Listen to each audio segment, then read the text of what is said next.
And we're live. I'm Vince Orlando, I'm Sean Davis. Steve Zorns today. and this is the human condition. We're we should pause before we get too far into this. Want to introduce Steve. Steve's going to be a permanent fixture on the show. He's similar to Jamie and Joe Rogan, for those of you who are familiar. Steve classifies himself as an optimistic nihilist, which I think is going to be an interesting mix. So he'll be there throwing in monkey wrenches, but he'll also be paying attention to you guys. So we'll be able to be a little more interactive now with the comments that come in and phone calls, ideas for shows and that type of thing. We're gonna get a lot more interactive in the coming weeks. So Steve, do you have anything you want to say? Sure, yeah. I've been a systems engineer for about 20 years, so I was born on the internet. I've used the internet my whole life. I've practiced with CEO and marketing and stuff like that. So I'm really hoping that I can help out because I love the message here. Yeah, thank you. And I feel like that's what's important is that Sean and I started this because we felt like there were some things that we wanted to talk about that we felt others might benefit from. And it really, the whole thing started out as practice. We just kind of came in and started throwing some ideas around, and we had an idea of where we wanted to go, but it's kind of taken on a little bit of a life of its own, which is cool. There's some people that we can say genuinely they're religious about tuning in and leaving comments, and the conversation that happens outside of here is, I think, to me, I don't know if you agree, is the most beneficial piece to this entire thing is that we come in here and we speak and we spout out ideas, and then the conversations that happen after the fact. I love when somebody says, oh, wow, that topic, that helped me so much. I never thought about that thing that way. And again, we're not experts other than where we are in our own experiences and things that we've been through, and we're just brutally honest about them. And if that can help, and feels good to me. Yeah, same. So this week we're going to delve into the dark night of the soul. The dark night of the soul is a concept that, so it can be taken in a few different ways. In Roman Catholicism, for example, in a religious context, the dark night of the soul is metaphorical of what happened with Jesus on the cross.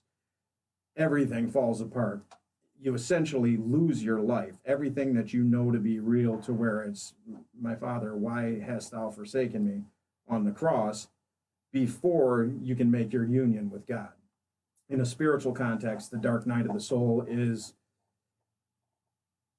I guess it would be analogous to rock bottom, right? Rock bottom. So you have an opportunity, and that's really what the dark night of the soul is, even though things do fall apart and you are essentially at rock bottom, it is an opportunity for growth. So in a spiritual context, in a metaphysical context, the universe is presenting you with everything that you need to overcome so that you can make that union in a religious context with God, connect with your higher self in a spiritual context.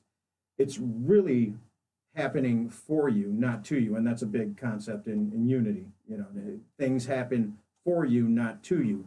Now you have an option in the dark night of the soul. You can play victim. You can stay stuck there. Some people never come back. That's the end of the life. They leave this earth plane in a negative manner. Or you step up to the plate and you elevate your frequency. The Buddhists will say, be grateful for your pain. This falls into into line with that concept, is that once you transcend the conditions that are before you, you can go back and say thank you. But you have to transcend it first. It's kind of a catch-22 in life, because if you don't transcend this condition, you're going to stay stuck.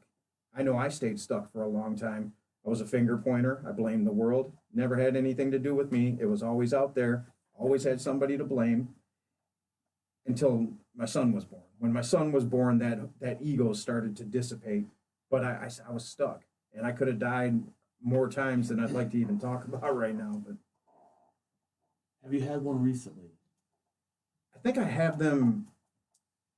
I think I have them fairly frequently. They're just not at the magnitude that they used to be. They're highly nuanced, right? So I'm constantly being presented with challenges that I need to face so that I can elevate my frequency. So the answer is yes. It's just not the stereotypical rock bottom what one might think of as, but I'm constantly being challenged. And I think I do look for these challenges. I'm conditioned now to look for the challenges in my daily life. I'm not trying to live comfortably, right? I want to grow. I want to transcend the human condition. I want that. So I think I look for them more. Maybe they've always been happening. But the answer is yes. Yeah. Well, it's cyclical.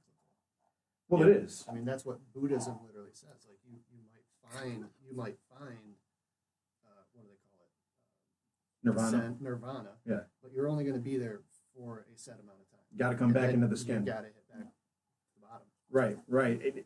So I'm trying to think of a thing I've been presented with So- recently. Did you ever look at the hero's journey? Absolutely, Joseph Campbell. That's So yeah, yeah. I looked at, it's funny. My Reiki healer like a year ago was like, you need to look at the hero's journey and kind of take a look at it because it's kind of like how you do your thing. And if you look at the hero's journey, there comes a point where there is a problem, right? Yeah, threshold. Yeah, the threshold, and then, comes to despair, Mhm. has supernatural help or something of some spiritual whatever to assist and guide. Oracle. Yeah, and then makes the switch on the upward, gets the rebirth, and you do it again. Again. Having changed. Yeah. And That's the Having big changed. thing. Having changed. And you know what's somewhat ironic in the way that we would classify the hero is that to get to that oracle, you have to surrender. The ego doesn't like that surrender, so you're surrendering yourself into the flow of the universe under these conditions, and you're given over to a higher power, your higher self. Doesn't matter how you think of it. You're giving yourself over to something greater than you. Otherwise, you might curl up in a ball. When I was younger, my ego liked to resist.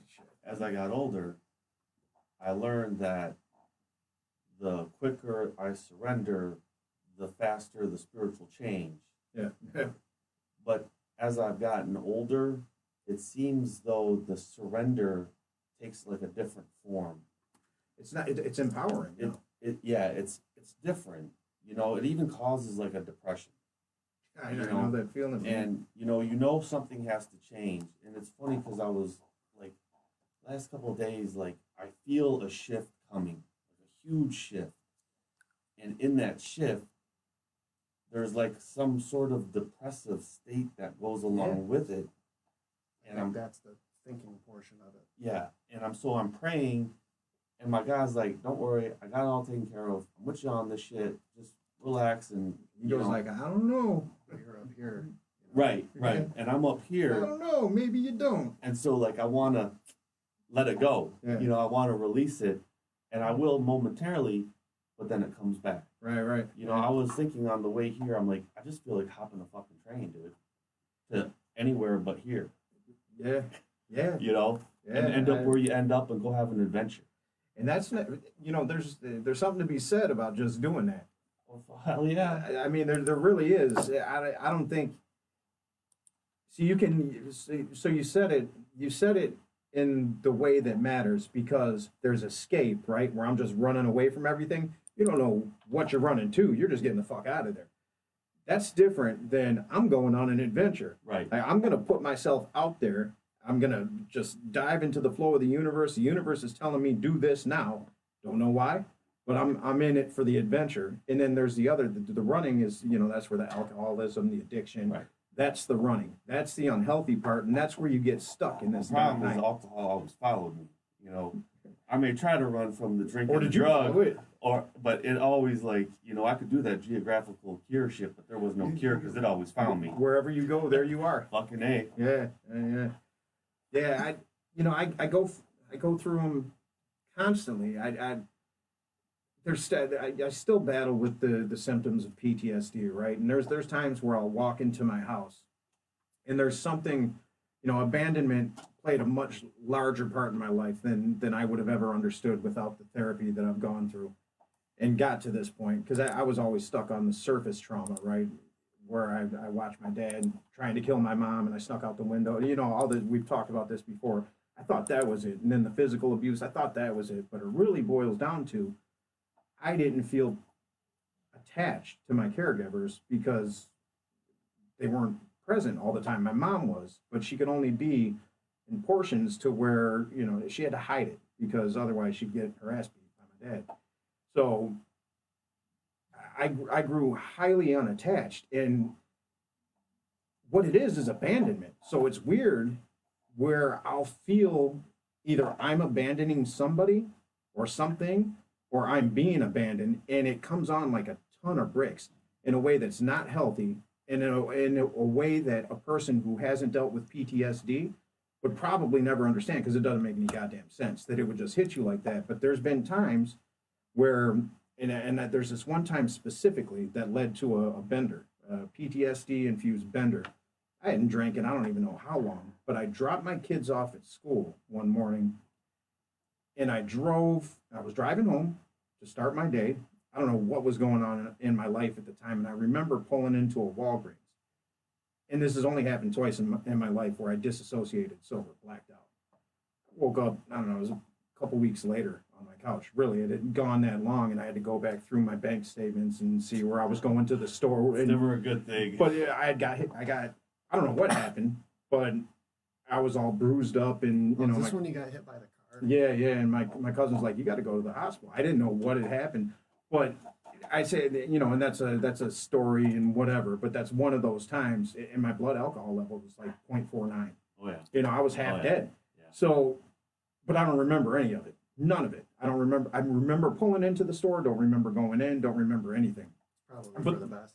But the point is, it happened. The trigger point, and I got to this in therapy, is that I dropped the kids off, and there was this overwhelming sense, there's just this heavy sense of hopelessness, and it goes back to that I felt like I abandoned them, and I was able to go back in hindsight and say, every time I drop the kids off, I know they're safe, but there's something that triggers me at a deep visceral level to where I start to feel inadequate, and until I could actually put what was going on into perspective for myself, I couldn't break free from it. It just fucking happened. Hit me like a ton of bricks. So I'll get it now from time to time where I'll walk into the house and it's empty. Whatever happened, it's, with alcohol, alcohol's coming and there's a feeling there and whatever. With PTSD, it's sensory. Like you're not really shielded from anything. And it takes practice, daily practice, to be able to isolate where the feeling might be coming from. And I don't always get it. But what I do know now is the feeling. Like I know when the hopelessness, the sense of hopelessness is just this heavy thing to where life's good, life's real good, but all of a sudden I walk in my kitchen and I feel the emptiness in the house and I want to die. Like, what the fuck? But I'll catch it now and I'll be like, what the fuck was that? And I'll go sit in my meditation room, or I'll be like, hold on, man. You know what I mean? It's so it happens, and these are brief moments, but it's heavy. When did you get the revelation that meditation would help you with something like that? I knew for a long time because I read about it, but then I couldn't do it. So I would give up. I would give up because I'm like, fuck this. And it was ketamine. And we've talked about it a lot, but ketamine is medically induced meditation when you do it at psychedelic doses. So I read this medical manual on the ketamine psychedelic therapy. And really, it was kind of fun. You prescribed it yourself? I prescribed it myself. And I went in. And that's when I felt transcendence. Didn't know what it was exactly. A little bit more for me? A little bit more? And that was the thing. I didn't have anybody guiding me. So I had shit coming back from my childhood. The first thing that really happened, though, was I remember standing by Vinny's high chair. He was taking a nap. And, ketamine's different because the effects are lingering. It's not like ayahuasca, DMT, where it's bam, you're in this space and you come out and you're okay, right? The More DM, like mushrooms, like weeks after you still have a little bit of and that's why they're prescribing this stuff now, ketamine, psilocybin. So I remember I had this. I was ripped out of my body, standing by my son's high chair, and I remember looking at me, and I said, and it was in a loving way too. I said, "You're an asshole. Everything you've done so far in your life was wrong, and it crumbled me. It crumbled my ego just, and I can't really put in perspective the way that I felt, but I just knew that I had been controlling, egotistical, and I needed to look for another way. That's what started it. That was, and life was crumbling at that point. The film incentive had been pulled. I was probably as poor as I've ever been. I'd never asked for assistance. I didn't even know what unemployment was. I didn't know I was eligible for the shit. But I was at a point where, fuck, I need help. I have a kid now. Before I could just go sell some drugs. I'm good. You know what I mean? I'll go make a trip and fuck it. But I have this baby here. So that was the prevailing dark night of the soul. That was the one that started the hero's journey. And it didn't get easier from that point forward because, you might say that's your come to Jesus moment, right? That's when the work started. That's when it got real fucking difficult because now I know better. And for me to run from what I knew better, it took a lot of substances. And if I can't not know what I know now, kind of like you can't not know what you know. You know it. It's funny because like I googled Dark Night of the Soul, and this thing popped up, this website popped up, and it was all people who had quit taking antidepressants, and they were giving feedback on the idea of Dark Night of the Soul, and they were saying that the concept goes back to like 16th century, 500 BC. Really? Where the Sumerians wrote on a clay tablet. Yeah. The whole concept of the depression and going down and then being abyss. helped. Being helped by some supernatural power or being, and then coming to and being fulfilled. And then they had another thing about the 1600s. I forget, some St. John something. St. John of the Cross. Yeah. That's where the Dark Night was actually phrased. And then it was funny because all these cats that had quit their psych meds, one of them posted about Carl Jung I love that guy. and the Red Book, Mm-hmm. and it said that Carl had wrote the majority of the Red Book during the time, his little Dark Night of the Soul time, and talked about how other spiritual entities guided him through that particular phase. Makes sense. And I just thought it was interesting that a bunch of people who had just quit their psych meds started talking about this and blog. It was pretty much just a blog, I'd like to check that out because something happens when you get the outside chemicals out of the brain. When you open yourself up to the depression, because Something happens when you quit dairy. well, I did chemicals. I mean, these chemicals that Yeah. come in and do shit to our brain. But even with the chemicals, that's the thing is that I was only on medication for. I checked myself into a psych ward and they gave me some antidepressants. I'm not depressed. I was. He even said, anyway, that's another story. Gave me that and gave me some Depakote, which is serious business for the PTSD. And I remember I had to take it for 7 days, and I finally got the fuck out of this place, but because they're glorified drug pushers. But it sucked the life out of me instantly.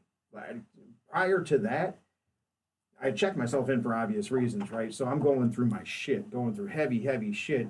And usually when I'm going through that shit, that's when I'm closest to whatever this is. Whatever the source is, whatever my higher self is, when I'm going through the tail end of the shit, not when I would be involved in the chemical portion, right? That's the escape portion.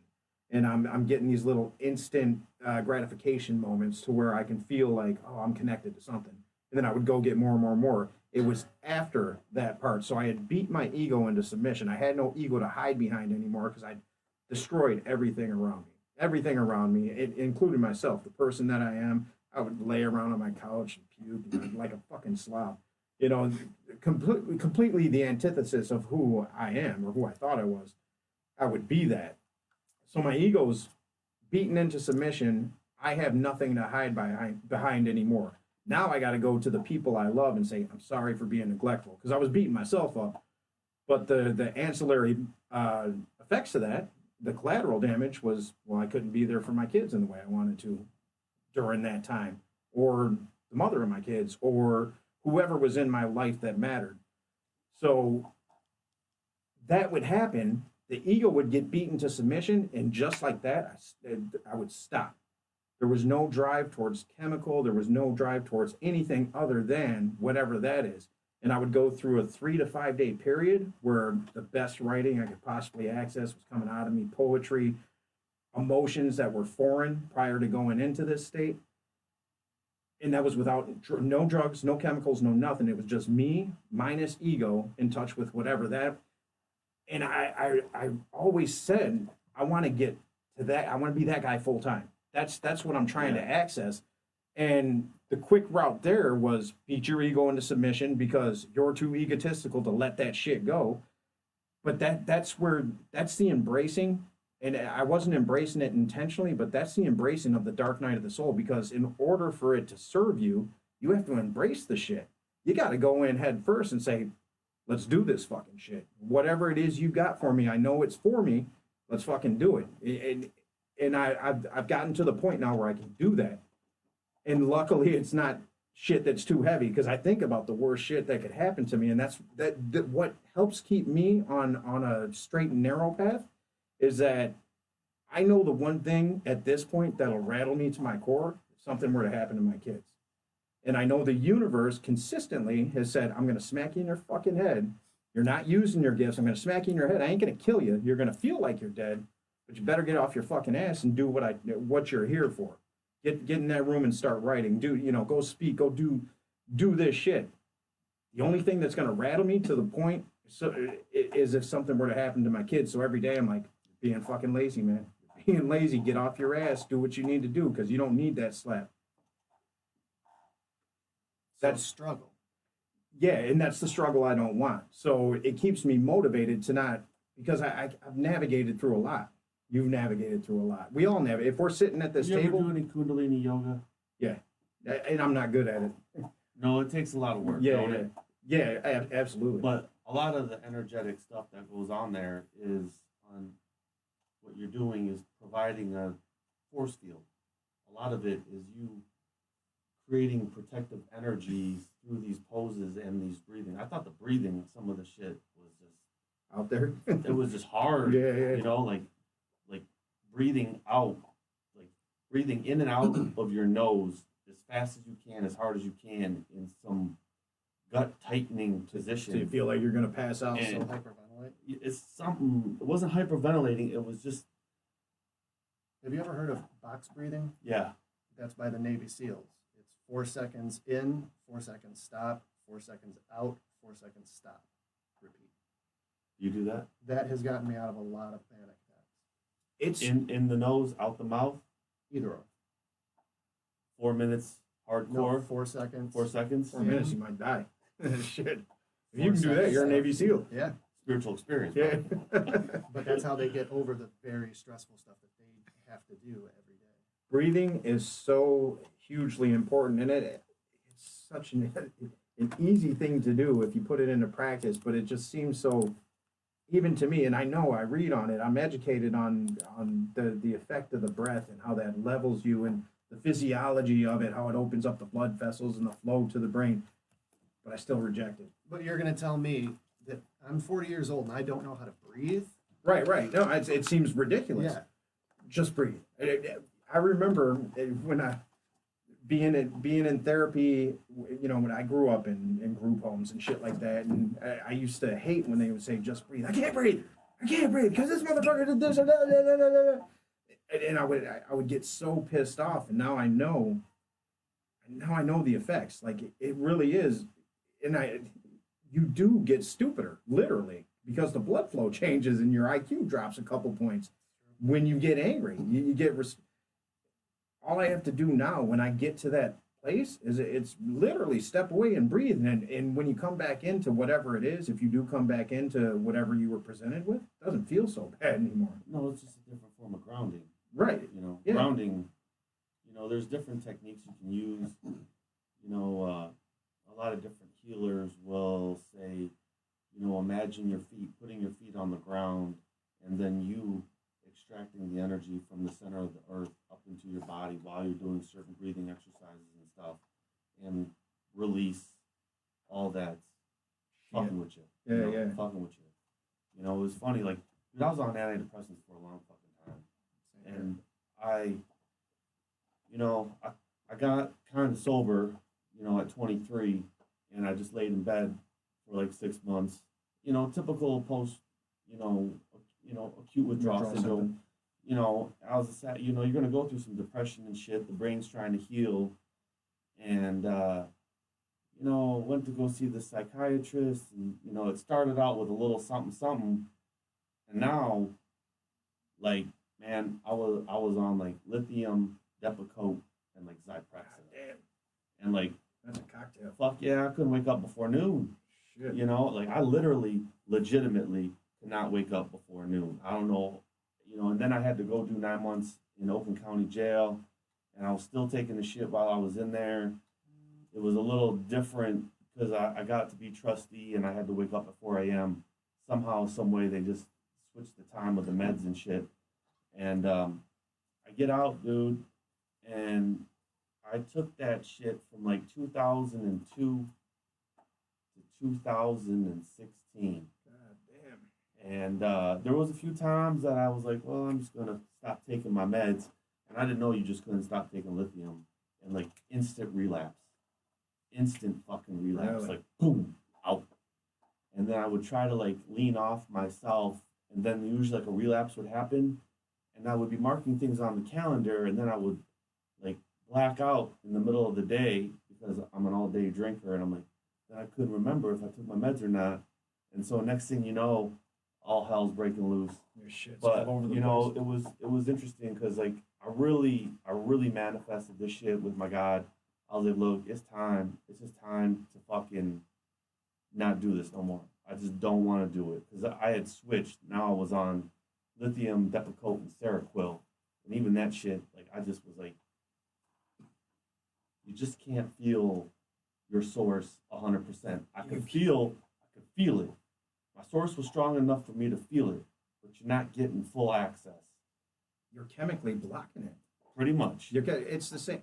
So with ketamine, which to me was a miracle that it came into my life in the way that it did, it allowed me to feel emotions that I didn't know existed in me. Like I didn't know that I could feel that way about anything. I couldn't identify. Like it took me like Either could 8 I when I months to lean off everything. You know, the Seroquel was easy, and the Depakote was pretty easy, but the lithium, like, it just took a long time because I was on so much. And I didn't have no help. No one gave me any instruction booklet. The only God pretty much was like, I'll show you how to do it. And like the lean off for the lithium was like almost like an 8-month process. And then once I did, you know, you start feeling a little different, and there's still like a residual. Yeah. So it took like maybe 6 months for the residual to kind of leave, and then like, you know, your emotional type identification process is a little fucked up. Yeah. You know, you were in zombie land, and I wasn't necessarily a zombie. I just couldn't feel really. But I you're not just you. couldn't feel. No, I wasn't not, me. Yeah, You know? no, you're not. You know what's fucked up is they give that to kids too. I remember in group home there were kids that were on lithium, It's huge Seroquel, now, man. It's huge to hook kids on drugs. and this is back when I was a kid. So Ritalin. Yeah. I mean, you look. Guns are a problem, right? Access to guns are a problem. Mental health is a problem. The drugs that people, the band-aids that they try to give to people so that you can make society's life a little bit easier. So whatever your quote unquote malfunction is doesn't bother society. Whatever. there's no coincidence that society finds itself in the space it's in right now. And those pills ain't nothing but fucking throwing a blanket on someone and sucker punching them. I know. You know? I mean, That's all you're really doing. but you're whispering while you're doing it. You know what I mean? You're sucker This will punching. help you. This will help you. Let This me will hit you help again. Let me. You need the help. And Well, I would say there's still people out there that There have are. literal brain imbalances. I know. There are. that they There are. need I know. medication. I know. There are. And those are the people you talk to. They're like me and you. Yeah. Totally normal, but you take them off of that, and they're like in a dark place. well, see, here's the thing with med. I believe there's a place for meds when the condition is so severe that you need that nudge, but it has to be done with therapy, and that's what. Unless you have the money, that you're not going to get the therapy you need. Who has the time?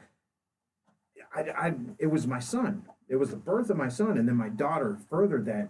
But I had to seek and seek and seek and go through therapist after therapist after therapist, and then I found what I needed here. Okay, time to move on from here, and I found what I needed here.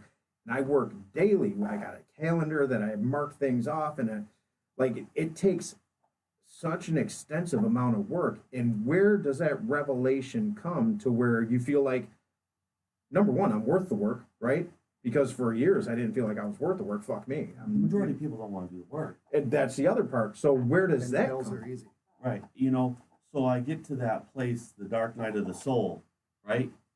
I'm Take a going to go pill. see my doctor. I'm going to take a pill. Take a pill. I'm gonna Take a pill. Yeah. Pain too great. I need to take a pill. Right. Exactly. Change? No. I'll take a pill and I'll keep things I status want to be quo. thin. So Give you me a don't- so pill. you don't I get wanna be to- happy. Give me a pill. You don't get to experience the benefits, and the whole point is that your ascension lies on the other side. That's where it is. It's on the other side of the dark night of the soul. Souls are perfect, right? Energy's perfect. Whatever you want to call it, all that's perfect. What's beyond the five senses is perfect. If we weren't here, if this human experience wasn't to evolve, whatever that perfection is, what's it for? What are we doing here? Why are we experiencing these things? And a nihilist, an agnostic would argue, well, that's just how Sam Harris. Sam Harris is far more spiritual than he lets on, but he would argue, well, there's neuroscience to that, right? In order for yourself to get through the shit, you got to come up with this concept of a god, and there's some validity to that, but not completely, because when you experience when you get outside your body, when you experience transcendentalism, there's a truth there that can't be refuted. Even if you take God out of the picture, there's still a rhythm to the universe. Well, but a neuroscientist, a strict neuroscientist would say that, well, that's all it is. All you are is this amalgamation of all these different neuron responses, chemical impulses. That's all you are. You're That's just it. one big ball of light. That's all we really are. Well, light. An energetic piece of light hanging out. Tuned to different frequencies. We are, and I get that. But when you believe that, you got to believe in something bigger than yourself. Yeah, you have to believe in something bigger than yourself, and it's really hard. It's really hard to convey to somebody who hasn't experienced the dark night of the soul and what lies beyond that. It's really hard to even. We're speaking in a different language sometimes. People, go ahead. Not everybody has hit rock bottom. And not everyone wants to talk about that kind of shit either. you know? Depends on the rock bottom. Yeah. For us, maybe rock bottom was drugs, alcohol, was for me. For some women, it might be something really bad. Yeah. So some people literally do not want to talk about it. Well, I know. I can understand that. I know Right. specific. Well, the way trauma works, and I know this because I had to learn about myself, and I'm interested in neuroscience. I'm interested in how the brain works. But so when trauma is triggered, when it's severe trauma, you have the Broca section of your brain. This part of the brain right here is the part that shuts off when you have a stroke. You can't speak properly anymore. You don't have linear thought anymore. It shuts off. So when you're triggered in trauma, this part of the brain shuts off, and the weird contrast to that is the Broadman section of the brain lights up, and they can see this now with fMRIs. This part of the brain lights up. So this goes offline, this goes online. This part right here, the Broadman section, that's the part of the brain that's responsible for taking an immediate picture. As soon as you see people or anything, that's the part that lights up. It's the experience in real time part of your brain. So what's real interesting about the way the brain works is if you haven't navigated your way through trauma to be able to catch that in the moment when you go into a state of fight or flight, you're offline. It doesn't work. And this part is experiencing what it's experiencing through the trigger is the trauma in real time. So these events are playing. They had these PTSD patients under the fMRI, and they would speak to them about the event, and that's what would happen. And so they start experiencing this event in real time. Now, looking through their eyes, they know they're in a fucking tube, right? But you can't. It's happening. Like and when I started understanding that, it made me a lot more empathetic to the fact that, well, if your brain if you haven't got to the place to where you can navigate through that, I'm sorry. You know what I mean? Like I'm sorry that, and that's where the majority of people exist in this state to where they get stuck. You don't know why you're stuck, but you're just stuck and you can't get past this point. And it's really not your fault because I got to go back to where I didn't know better. And there's a lot of bad shit that I did, some shit that I'm embarrassed about. You know, I was mean and controlling and all. But my brain, I couldn't get outside this space until something made me get outside that space. How do you make somebody do that without trauma? Don't know that it's possible. Empty room. That's the thing that you were feeling when you walked into the empty room. Right. Children in real time. In real time. You were re-experiencing it at a bodily brain level, but you weren't seeing it. Couldn't see it, but it was there. It was happening, whatever it was, and I can't put my finger on it completely.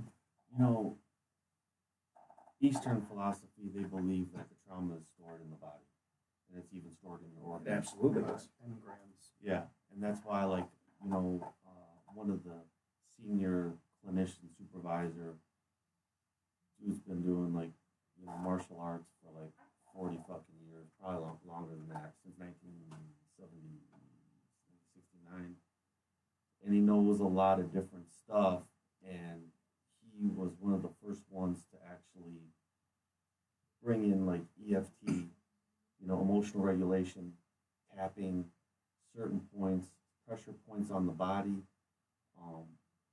crossing the meridian line. What happens is my trauma is stored back here. Mm-hmm. It's stored in my brain state, right? Brainstem. We always crack jokes because, like, people, you can just see people who are stuck In the brainstem. in brainstem. In that monkey mind. Right. Yeah. And there's like different forms of tapping and that will release some of the trauma over time. And then there's, what is it, EMDR? EMDR, yeah. Yeah, that's huge right intense. now too. And you know all that is, all EMDR is, EFT, but EMDR especially, and cognitive processing therapy, it's what I've learned from experience is that if I don't put myself in situations that are going to open up new neural pathways, and this is what EMDR is, it's a trick. It's a trick that you play on your brain that opens up neural pathways that have been shut down. You know, over here, 4% of my hippocampus is ineffective. The neurons don't fire. I think they're better now because I've gone through years and years and years of this type of therapy, and I put myself in situations that challenge me to grow. But literally, and now we're talking on the physical plane, right? Where we've left the spiritual realm and just talking in terms of psychology and psychiatry. Literally, those neural pathways are closed. They're closed. You don't have access to them. And who was it? It's Frankel. Frankel talks about the space that you have between stimulus and response. Very small to begin with. And the more trauma you experience, the smaller that space gets, but there's still something there. And then you get to the point of the schizophrenic. Well, it's not there anymore. Now you need some meds to open that shit up. Because there's nothing, you can't talk to that person. They've been completely shut down. But in trauma, you have a little bit of that space there. That's why chemicals don't work. You can't use chemicals because even if they're chemicals that the doctor prescribes, because you don't have that response time. It's not you. That's the emptiness that you feel. That's the not you that you feel. You've taken away that response, and and you're sedated, right? So now society doesn't have to deal with whatever it was they thought you were an asshole at doing, or you were too disruptive, or you couldn't sit still in your seat, or whatever the fuck it is. You're disrupting the rest of us. Let us sedate you. They're taking the life out of you. And I'm not to say, I would not say to anybody who's on medication, don't do it. But you got to do it with therapy. Like, and therapy can only take you so far too. You know that. Yeah. Like, therapy can only take you so far. At a certain point, you just got to want to put the fucking work in. You got to put the work in. And that's getting back to the dark night of the soul. That's to face that head on. Because I did have some shit go on recently, like where the business feels like it's going to collapse. And I just had to say, fuck it. Whatever happens is going to happen. It always works out, right? But I had to be okay with the fact that it might not work out. If I take this risk, the trickle-down effect could be this. I had to say, fuck it. I don't fucking care. I had to find a way to not really care, because am I going to die? Probably not. I'm going to take this risk because the pain of not taking the risk that I know I have to take is far worse than playing it safe. My question is, so you say fuck it, right? And everything will be all right, this and that. Or maybe it won't. And see, I say maybe it won't. I'm just going to roll with it, though. But the next day, do you replay? Absolutely. And you have to say fuck it again. Absolutely. Because you go back. Yeah, that's the cyclical shit. That's the shit I hate. Yeah. I want to just say fuck it one time. And be okay with fuck it. Yeah. Fuck it, and then you move on. I don't want to, I have to keep replaying the motherfucker. Like, dude, I thought, it's like the fucking chatter. It's like, I thought we settled this. Yeah, you know, I thought we buried this Yeah. motherfucker. We said fuck it. It's all going to be good. Whatever's going to happen is going to happen. But then I find myself the next day thinking about the same shit. And I'm like, did we say fuck it? I said fuck it. Why is it back up in here? Yeah, that's that monkey mind. That's that. And you're further along than most, because thank God you experienced trauma and you got to pull yourself out of it. You got to the other side. A lot of people don't. So, as the Buddhists would say, pain is necessary, suffering is a choice, right? It's necessary. It's necessary to experience the dark night of the soul. Now, do you do it with a smile on your face? I always go back to Viktor Frankl, and I think about one of the worst things you can experience, being in a concentration camp, not knowing whether or not you're going to die from 1 minute to the next, to be in that space and come out, inventing logotherapy, which has helped millions of people.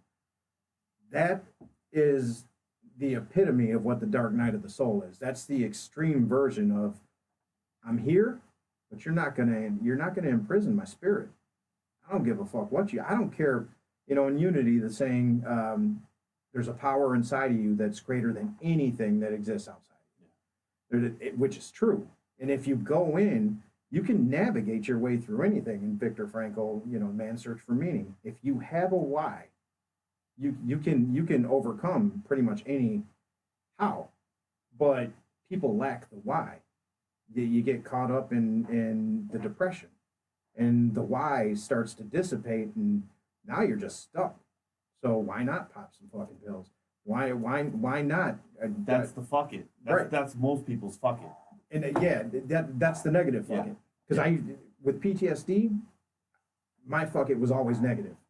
Fucking, I don't care. I don't care if I die. I don't care if I do this. I don't give a fuck. Made for some good stories. And the thing is, you don't die. You just create a shit ton of suffering and a mess. And suffering's a choice. Yeah, now why did I do that? Right. Because I said fuck it. Now I have to clean this up. Now it's fuck it even more. Right. And fuck it even more until you can't fuck it anymore. It's either, well, okay, I got to leave the earth plane. Yeah. Let me take my own life, or let me get my shit together. That's not always true either. No. It's not always true. Some people will go their entire life, and then they get to their deathbed, and that's when the revelation comes. I wonder what that feels like. To go your entire life just being miserable and We've all met them. You know what There's people like that. But you know what though? Yeah. As I think about it, it probably feels good to have that one moment of peace. To get to I'm that out place. this bitch. Yeah, I'm out this bitch. Yeah, I remember I used to be deathly afraid of flying, and there was this one flight I flew because I had to, and I remember coming back from New York. It was a short flight. In my head, I could justify short flights because, well, it's so short you couldn't possibly crash or anything. You go up, you go down. It's a quick one. Yeah, so I could get past the nerves, but I remember this one flight we dropped. I think it was like 10,000 feet almost immediately. Everybody was clutching hands and scared. Oh my And God, that's my nightmare. it was so. I thought it was mine too.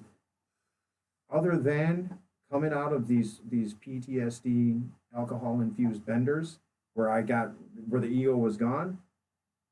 Other than feeling the unconditional love that I feel for my kids, other than the psychedelic experience with ayahuasca, and I don't think I've ever been more at peace is when I said fuck it, and that was a real healthy way. I was just okay with the fact that I have zero control. That's surrender. I have zero control over what happens right now, and I'll be damned. And this wasn't conscious; it just happened. I'll be damned if I spend the last moments of my life in fear. Fuck it. That's the good fuck it. That was the. I just remember how peaceful I felt. All of a sudden, something I was scared of my entire life, and when it came time to where there were a lot of people on that motherfucker, we thought we were dead. I mean, that was a drop. Shit hitting the ceiling, and it was just like. You know, that's a very common thing with plane crashes, actually. So there's documentaries about this, of plane crashes where people survive. And, you know, they interview everybody that survived and said, you know, was everybody running around? Was it bedlam? And they're like, no, everybody was calm, very calm. There was a lady over there on fire, just sitting there on fire.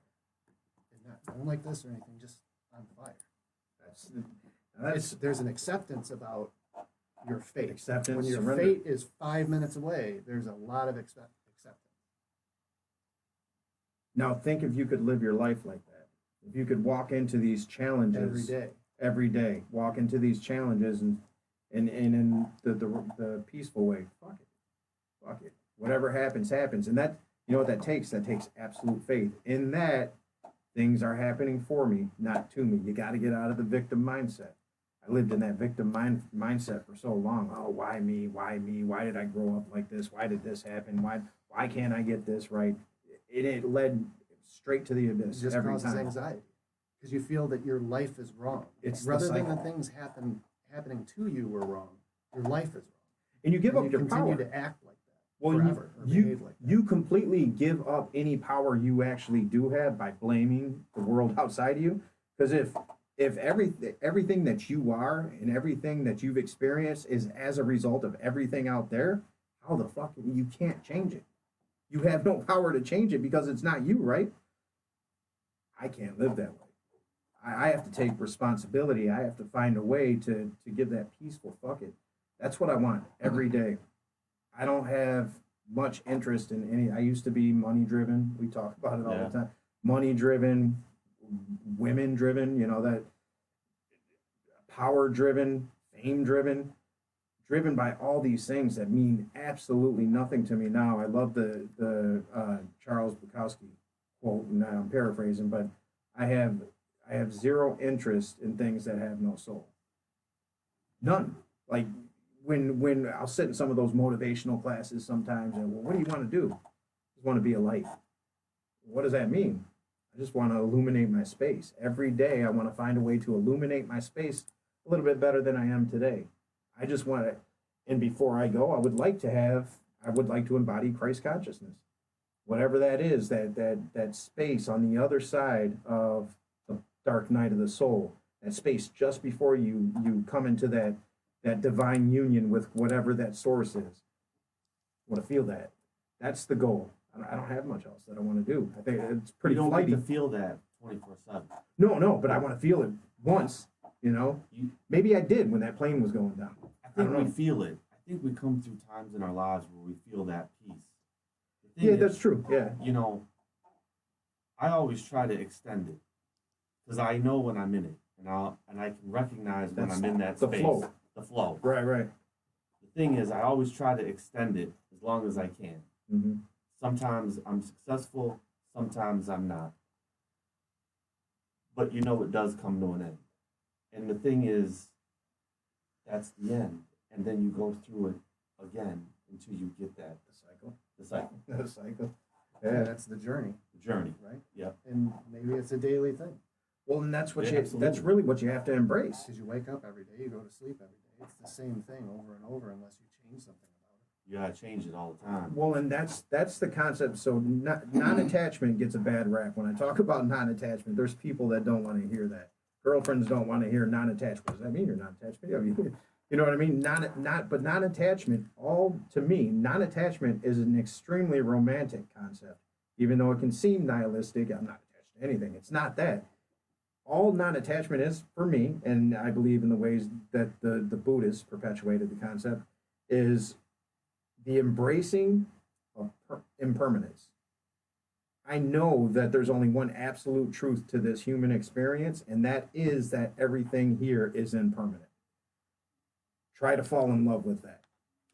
And that's hard because I think about what if something were to happen to my kids, right? How can I embrace that? You got to. You got to, because these things that you can't control are going to get thrown at you often. And the only way through it in a way that's peaceful to where you don't have to suffer, you might have to feel pain, but you don't have to suffer, is by embracing impermanence. We're getting the signal here. We got a few minutes. No. We're about to wrap up. Cutting it. Right Well, thanks, brother. I appreciate I'm it. glad you're on board. Thank you. Yep. Nice to meet you. Keep the Thanks for comments coming inviting. in. We're taking it up a notch, so be ready for the next level. Thank you.